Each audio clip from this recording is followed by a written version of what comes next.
سب سے پہلے جی آپ کا فوج کا بھی تجربہ ہے اور NSA کا بھی تجربہ ہے، تو یہ بتائیے کہ اب کیا ہوگا، آپ کا اندازہ کیا ہے؟ بسم اللہ الرحمن الرحیم۔ السلام علیکم پاکستان۔ وکفا باللہ وکیلا، کارسازی کے لیے میرا اللہ ہی کافی ہے۔ نصر من اللہ و فتح قریب، جنگ ہماری، فتح اللہ کی۔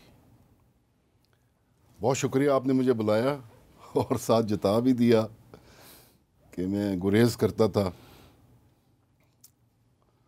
اپنا حصہ ادا کرنے کے بعد میں سمجھتا تھا کہ جو اب جن کی اننگ ہے وہ اس کو کھیلیں، تو میں ان وجوہات کی وجہ سے میڈیا پہ نہیں۔ بہرحال میں اپنی گفتگو کا آغاز اس طریقے سے کروں گا کہ ہم نے اپنے دشمن کو اور جو پوری دنیا کو کر دکھایا ہے، میں یہ بولوں گا اپنی پاک عوام کو کہ اس پہ الحمدللہ کہیں۔ تو سوال یہ ہے کہ اب کیا ہوگا۔ میں مختلف چینلز پہ بھی دیکھ رہا تھا کہ یہ سوال جب ہوتا ہے کہ اب کیا ہوگا، تو اس میں تشویش ہے، اس میں فکر ہے کہ اب کیا ہوگا۔ تو میں یہ سمجھتا ہوں، آگے گفتگو میں بھی ہم جا کے دیکھیں گے کہ اب بہت اچھا ہوگا،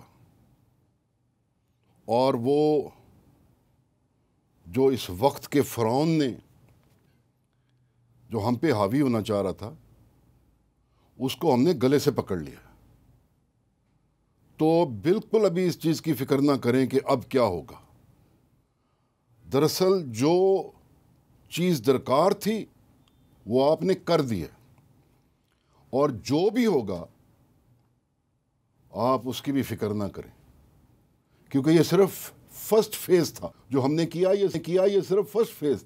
تو میں اپنی پاک عوام کو یہ کہوں گا کہ جو تھوڑی سی دیر لگی ہے، جس میں آپ سے صبر نہیں ہو پا رہا تھا، تو وہ بے تحاشا تیاری تھی، نہ صرف اس فرسٹ فیز کی بلکہ سیکنڈ فیز کی بھی۔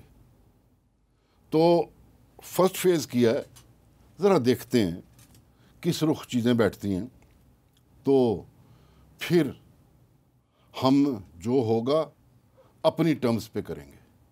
لیکن اگر ہم یہ نہ کرتے تو ہمارا سر نیچے رہتا۔ تو جو اب کیا ہے، تو پوری پاکستان کی قوم کا، اور جو ہمارے اوورسیز جدھر جدھر باہر بیٹھے ہوئے ہیں Pakistani, now they can hold their head high۔ ٹھیک، ہم نے تو سر فخر سے بلند کر دیا سب کا، لیکن اس کے بعد میں یہ جاننا چاہ رہا تھا کہ آپ کی اسیسمنٹ کیا ہے کہ انڈیا اب ڈی اسکیلیشن کی طرف جائے گا، یا کہ یہ اسکیلیشن جو اس نے شروع کیا تھا یہ برقرار رہے گا؟ دیکھیے، ہر جنگ ختم ہو جاتی ہے، تو یہ جو ہمارے درمیان سلسلہ چل رہا ہے یہ بھی ایک دن ختم ہو جائے گا۔ اب جب اس طرح جنگ کی طرف جاتے ہیں تو صرف یہ نہیں سوچتے، بلکہ آخری سوچتے ہیں کہ جنگ ختم کیسے کرنی ہے۔ تو یہ بھی جو فکر والی بات، تو یقیناً کوریوگراف انہوں نے کیا، پہلگام انہوں نے کیا، انڈس واٹر ٹریٹی پہ ضرب انہوں نے لگائی، انہوں نے آ کے ہمارے معصوموں کو مارا، پھر انہوں نے بے تحاشا ڈرونز بھیجے، انہوں نے ہمارے سارے ایئر بیسز کو انگیج کیا۔ ٹھیک ہے، چند ایک ایئر بیس پہ آ کے کوئی میزائل وغیرہ لگا بھی، جو کہ اس طرح کا نقصان نہیں کر سکا، ہم نے ہر چیز ان کی ناکارہ کر دی۔ تو ابھی ہم نے دیکھنا ہے کہ ڈی ایسکیلیشن سمپل ڈی ایسکیلیشن نہیں ہے۔ ڈی ایسکیلیشن کو ہم نے اس صورت میں دیکھنا ہے